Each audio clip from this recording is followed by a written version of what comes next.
Hola a todos, hoy hablaremos de un tema apasionante y es cómo negociar. Cuando las personas hablan de negociar, cuáles son esas herramientas, esas habilidades para hacerlo, inmediatamente todos nos vamos a los negocios, a las ventas, pero en realidad el negociar es una habilidad de vida.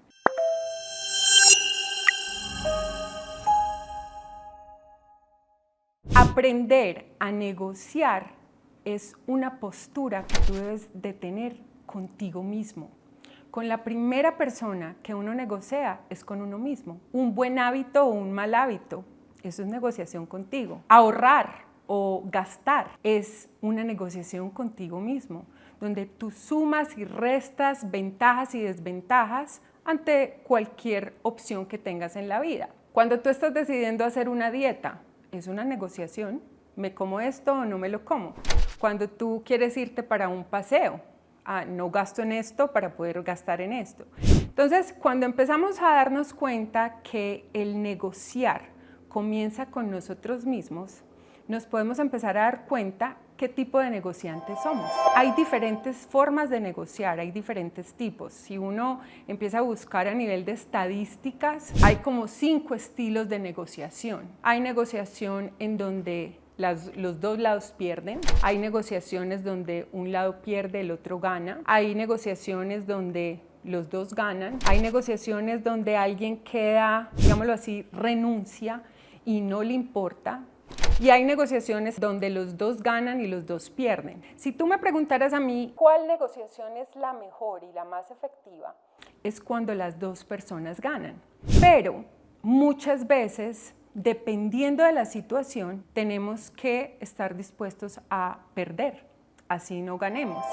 Entonces, hoy quiero profundizar un poquito en cada uno de esos estilos y cómo nos ayudan a la hora de vender. Cuando hablamos de estos estilos de negociación, hay ciertas características que debemos de tratar de sacar de adentro.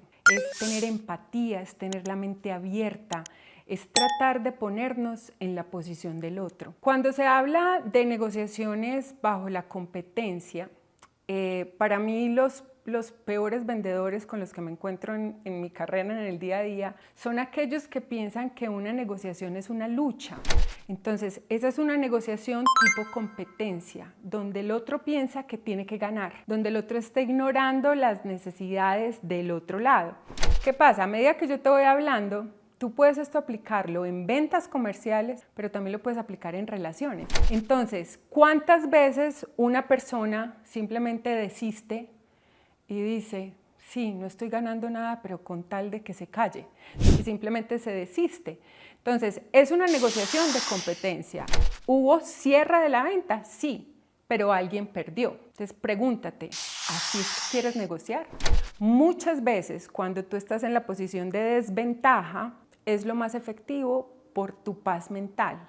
Entonces ahí en realidad no perdiste, porque para ti tu paz mental era más importante. Cuando yo hablo de divorcio, por ejemplo, hablo mucho sobre eso, y es simplemente cómo ganar a través de la pérdida. Cuando hablamos con negociaciones con acuerdos, esto es cuando estamos buscando más una resolución de conflicto, donde los dos lados pierden un poquito, los dos lados ganan un poquito, pero todo el mundo quedó bien. Este tipo de negociaciones son positivas a nivel de conflictos bien llevados, donde no hay nadie molesto, digámoslo así, pero que por la situación, en mi caso, pues que vendo casas, por ejemplo, cuando alguien está muy necesitado de dinero y una persona no se quería subir en su presupuesto, entonces se suben un poco, el que estaba mal de dinero y necesita vender rápido se baja, los dos no quedaron donde querían, pero hubo un punto medio. A nivel de relaciones personales, es un divorcio, un rompimiento de sociedades, cuando las cosas no estaban perfectas, pero que se soltó y se retuvo algo a cambio. El otro tipo de negociador es aquel que simplemente evita el conflicto. Todos nos hemos encontrado con personas que no quieren enfrentarse a esa negociación, donde se olvidan de sí mismos simplemente para poder cerrar un tema o clausurar una venta. Para este tipo de negociaciones, cuando uno empieza como a detectar los estilos de negociación, este tipo de personas funcionan bien cuando tú les empiezas a mostrar que hay un lado malo también de tu parte. Hay estudios que dicen que la pérdida se siente el doble en relación a la ganancia. ¿A qué me refiero con esto? Cuando tú pierdes 5 es lo equivalente a sentir que pierdes 10. Pero cuando ganas 5, sientes como que ganas 5. Y por eso la parte psicológica de alguien que simplemente está evitando, muchas veces una forma de controlarlo es avisándole que va a haber pérdida. Te doy un ejemplo. Mira, no te va a gustar lo que mi cliente quiere. Sé que no es la negociación ideal, prepárate para malas noticias, pero mi cliente quiere una reducción del precio de $100.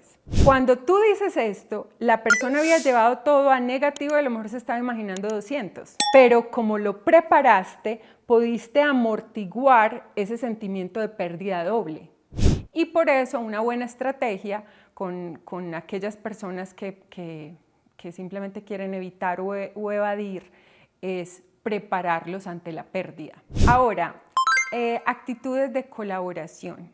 Y para mí esta es la mejor forma de negociar. Es cómo lograr una transacción, sea que sea, donde todo el mundo sienta que ganó. ¿Cómo se logra eso? Y yo creo que se requieren años de experiencia pues a nivel comercial, de uno comprender que aquel con el que estás negociando no es tu enemigo, es tu aliado. Y si tuviéramos la madurez de poner esto en relaciones, sería lo mismo.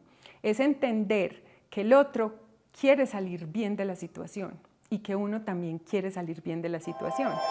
Es muy curioso porque cuando yo hago transacciones en Estados Unidos se hacen cierres en lo que se llama una casa de título, y la casa de título con la que yo trabajo la mayoría de las veces siempre me dicen: nos encantan tus transacciones, siempre hay armonía, todo el mundo llega feliz a firmar, no hay peleas, no nos toca poner a la gente en diferentes oficinas a la hora del cierre. Cuando me dijeron eso a mí la primera vez hace varios años, empecé a analizar mi proceso para poderlo compartir con mis agentes inmobiliarios y me di cuenta que eso venía de ese ganar de todos. Entonces, a nivel de negociación, todos sabemos que si yo quiero caer en 5, digo que quiero 10 y ojalá caer en 5.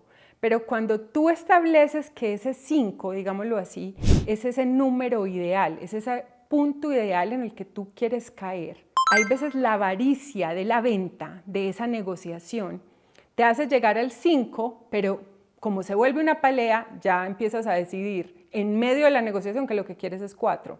Entonces, ¿cuándo es importante uno establecer qué es lo que quiere antes de empezar a negociar? Ponerse límites, ponerse su base, ponerse su tope, para que tú cuando estés en medio de la emoción, no seas cuando tomes decisiones. Yo a mis clientes les digo mucho: no me den el valor en el que están dispuestos a vender su casa. No me lo den a mí porque no quiero que la negociación, si cae en ese número, al final crean que es que yo los hice llegar a ese número. Pero ¿saben qué les digo? Escriban ese número en un sobre y lo van a guardar. Y en medio de la negociación, yo los hago sacar ese sobre, todavía sin mostrármelo, y les pregunto: ¿ya estamos en ese número? Si estamos en ese número, suelten. Porque la gente empieza a ser tan emocional, porque muchas veces el otro lado te pide más de lo que tú te esperabas, eso genera esa angustia y se les olvida que al final el numerito del sobre, con eso estaban bien. Parte de lo que ayuda a vender, a negociar en ese estilo, que es en el de la colaboración y el de la ganancia mutua, es tener tus parámetros súper claros desde antes de empezar una negociación. Bueno, entonces ahora te preguntarás, ¿qué pasa cuando no estoy negociando una casa, cuando no soy vendedor, cuando en mi día a día no creo que las ventas están presentes? Analiza cómo, como lo decía al principio del video, cuántas negociaciones internas tienes. El ahorrar es una negociación. Es una negociación porque hay una ganancia y una renuncia de algo. Lo que pasa es que es contigo mismo y ahí es cuando no nos damos cuenta que si los dos lados ganan, el del ahorro y el no ahorro, tú ganas. Por eso el estilo de colaboración es el estilo ideal, porque si tú estás ahorrando, cuando tú ves el ahorro, por ejemplo, como algo positivo y la renuncia a lo que tuviste que hacer para poder ahorrar, lo ves como algo positivo, los dos lados tuyos, del de no ahorro y ahorro, van a estar felices. Entonces, trata siempre, cuando estés haciendo un cambio financiero o estableciendo un hábito, de buscar ese equilibrio, ese estilo de colaboración. Así que bueno, te invito a practicar esas habilidades del negociante que tienes en ti, así no sea de forma comercial, hacerlo en el día a día, con tu entorno, con todas las experiencias de vida que tengas. Y si abres los ojos, empezarás a descubrir los diferentes estilos de negociantes que hay en tu vida. Y por eso los más sabios tienen un estilo negociante de colaboración. Por eso es que tú me oyes diciendo tanto, apoya nuestros canales, apoya a la gente que tiene emprendimientos, porque eso es colaborar. Si tú en este caso estás recibiendo una información que consideras valiosa, compártelo. Así es un gana-gana en el cual tú recibes información, la compartes y todos crecemos. Así que hasta la próxima. Muchas gracias.